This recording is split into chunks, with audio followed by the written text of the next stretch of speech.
Good morning, all of you. Good morning. Myself Pramod Pandey और really आज मुझे बहुत खुशी हो रही है कि आज इतने सालों बाद भी मुझे याद किया गया और ये मौका मिला आप सभी लोगों से मिलने का। वैसे तो स्कूल में लोग पढ़ाई करते हैं और 1 साल 2 साल 4 साल 5 साल 10th किया 12th किया उसके बाद कोई याद नहीं करता है। तो इसके लिए मैं सर और मैम को तहे दिल से धन्यवाद करता हूं कि ये मौका मुझे मिला। यहाँ पर किस स्टैंडर्ड के तक हैं क्लास के बच्चे यहाँ पर? 6। तो मैं यही बताना चाहता हूँ कि जब 1995 की बात है और स्कूल ओपन हुआ था तो क्लास 4 से मैंने जर्नी शुरू करी थी और 4th क्लास से लेकर कंटिन्यू 10th तक हमारा रहा।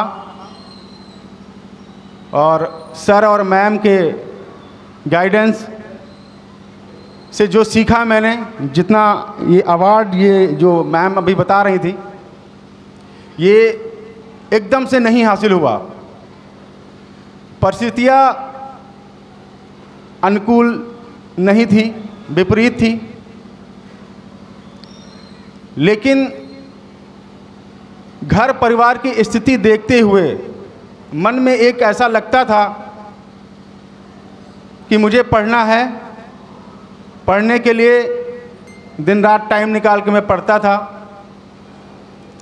जैसे अभी जो 92.5% एक मैंने वीडियो डाला था देवस जी ने, तो उसमें एक नाम था आयुष पांड, क्या नाम? अच्छा, आप ही थे। तो एक बार बहुत बहुत बधाई आपको कि स्कूल का नाम लगातार ऐसे ही आप सभी लोगों को ऊंचा करना है।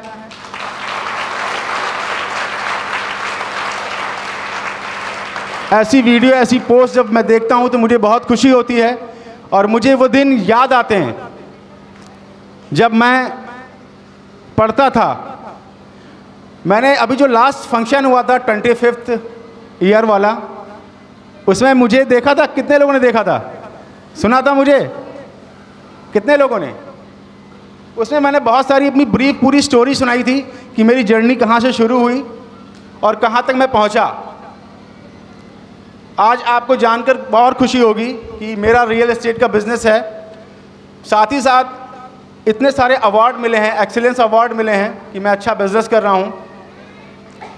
और अभी मैंने फॉरेन में भी अपना बिजनेस शुरू किया है। मेरा छोटा भाई वहाँ रहता है दुबई में, तो एक्सपोर्ट का काम भी यहाँ से बहुत सारे प्रोडक्ट का शुरू किया है जो अदर कंट्रीज़ में भी कर रहा हूँ। ये सारी बातें मैं अपनी जर्नी बताना चाहता हूँ कि जब हम लोगों ने शुरू किया, मेरे बहुत सारे दोस्त, साथ में दीपक शर्मा जो अभी ऑस्ट्रेलिया में है, मधुकर पांडे, कितने भी सब लोग थे, लेकिन आपस में एक चीज़ रहती थी। हम लोग खेलते भी थे, साथ में पढ़ते भी थे, लेकिन जिद रहती थी कंपटीशन की कि नहीं मुझे फर्स्ट आना है। एक नंबर तक की हम लोग 2-2 बार कॉपी चेक कराते थे। पहली जब एडमिशन हुआ हमारा, तो हमारे परफॉर्मेंस को देखते हुए मुझे मॉनिटर बनाया गया। मैं पीटी भी कराता था। सारी एक्टिविटीज़ में मुझे पार्टिसिपेट करने का बहुत मन करता था। और यही आप सबसे बोलूँगा, अभी जो टाइम है ना, अपने आप को सबसे ज़्यादा बिजी रखना है, डिसिप्लिन को फॉलो करना है। स्कूल से लेके घर तक को जो सफ़र है ना, उसमें सबको रिस्पेक्ट, आपका जो तरीका, आपका जो व्यवहार, यही आपको ऊंचाइयों तक लेकर जाएगा। यही आपको ऊंचाइयों तक लेकर जाएगा। मुझे सर की कई बातें याद हैं, जो मुझे एक लाइन शायद स्टार्टिंग की नहीं पता है, शायद सर होते मैं पूछता अभी। उसमें एक ही था, लास्ट की लाइन मुझे याद है कि मुसाफिर हो तुम भी, मुसाफिर हैं हम भी, फिर किसी मोड़ पे मुलाकात होगी। तो ये मोड़, ये जो सफ़र था, चिरागों को आंखों में महफूज रखना, बहुत दूर तक रात ही रात होगी। मुसाफिर हो तुम भी, मुसाफिर हैं हम भी, कभी ना कभी तो मुलाकात होगी। मैंने भी यही सर से सीखा है सर, इसीलिए मुझे याद है। वाह, बहुत बहुत धन्यवाद मैडम के लिए, एक ज़ोरदार तालियां कि इन्होंने पूरी लाइन को कंप्लीट किया। और तो वही ये लाइन मुझे आज फिर से इसीलिए याद आई और कि आज फिर से एक बार आपसे मिलने का मौका मिला है, तो मैं एक बार इस बीच में अपनी बात को काटते हुए मैं सर के मुंह से ये लाइन फिर से सुनना चाहता हूँ। बच्चों, ये हमारे गौरव हैं, ये असली पूंजी हैं जो विद्यालय अर्जित करता है।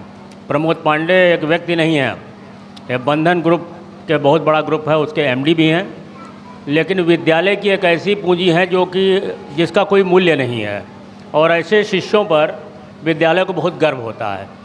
मैं वो शेर दोहरा देता हूँ, अभी तृप्ति ने जो बोला, उजालों को आँखों में महफूज रखना। उजाले का मतलब है नॉलेज, ज्ञान, ज्ञान की रोशनी। उजालों को आँखों में महफूज रखना, सुरक्षित रखना, बचा के रखना, बिल्कुल संजो के रखना। उजालों को आँखों में महफूज रखना, बहुत दूर तक रात ही रात होगी। रात का मतलब है ज़िंदगी की जंग, ज़िंदगी की लड़ाई, मुश्किलें।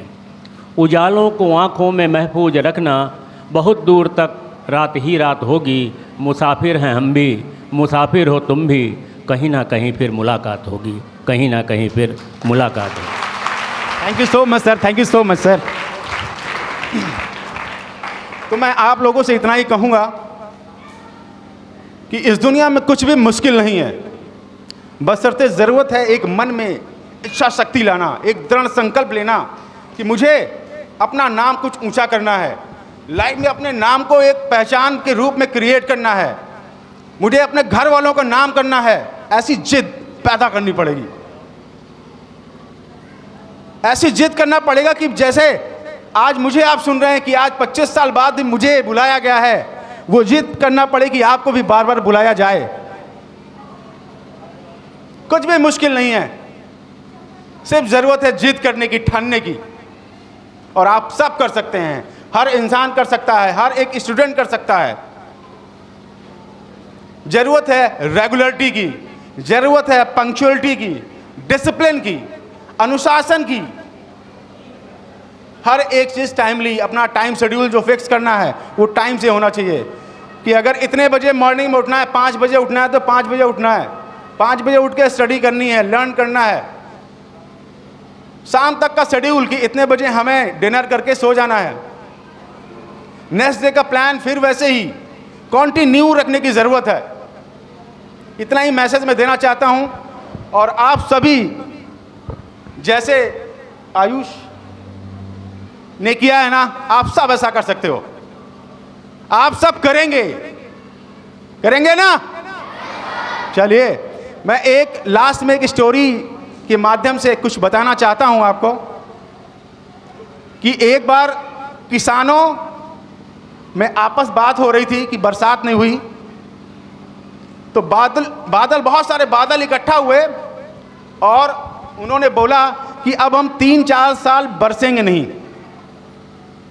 क्या करेंगे? बरसेंगे नहीं। तो बहुत सारे जो किसान थे उन्होंने अपने हल और जो औजार यूज़ करते थे खेती में, सब उन्होंने पैक करके रख दिया कि अब तो 3-4 साल बरसात होने वाली नहीं है। लेकिन उसमें से एक किसान था, फिर भी वो लगातार अपने खेत को जोतता रहा। तो बहुत जो बादल उसके खेत तक नीचे तक आए और उसे बोले कि तुम्हें मालूम है कि 3-4 साल तक हम बरसेंगे नहीं, फिर भी खेत खोद रहे हो आप। तो बोला कोई बात नहीं, आप मत बरसिए, मैं अपना खेत इसलिए खोद रहा हूं कि कहीं मैं खेत खोदना भूल ना जाऊं, खेत को जोतना भूल ना जाऊं। तो बादलों ने आपस में सोचा कि यार ये कह रहा है कि अगर मैं खेत नहीं खोदूंगा तो खेत खोदना यानी जोतना भूल जाऊंगा, तो अगर हम लोग 3-4 साल नहीं बरसे तो हो सकता है हम लोग बरसना भूल जाएं और उसके बाद बरसात हो जाती है। तो बाकी जो किसान थे उन्होंने कहा कि बारिश तो होने वाली नहीं थी, फिर भी तुम लगे रहे। तो कहने का मतलब ये है और उसे फसल मिल जाती है। तो कहने का मतलब ये है कि जो छुट्टियां होती हैं, जो टाइम आपका बचता है, आप ये मत सोचिए कि हम नेक्स्ट डे पढ़ेंगे, आगे पढ़ लेंगे, एग्ज़ाम आएगा तब पढ़ लेंगे, जब आपका टेस्ट होगा तब पढ़ लेंगे। ज़रूरत है कॉन्सिस्टेंसी, निरंतरता की ज़रूरत है। लगातार आपको पढ़ने की ज़रूरत है कि आपने शेड्यूल बनाया है कि मुझे 1 घंटा ये पढ़ना है तो पढ़ना है। खेलने का शेड्यूल अगर 1 घंटे का, तो खेलना है तो खेलना है। एक दिन बोझ बनकर पूरा इकट्ठा मत करिए कि आपको लर्न करने में प्रॉब्लम हो। ओके, इन्हीं बातों के साथ आप सभी लोगों को आपके उज्जवल भविष्य की कामना करता हूं। बहुत बहुत धन्यवाद। और एक बार सर और मैम को मैं फिर से प्रणाम करना चाहता हूं और धन्यवाद बोलना चाहता हूं।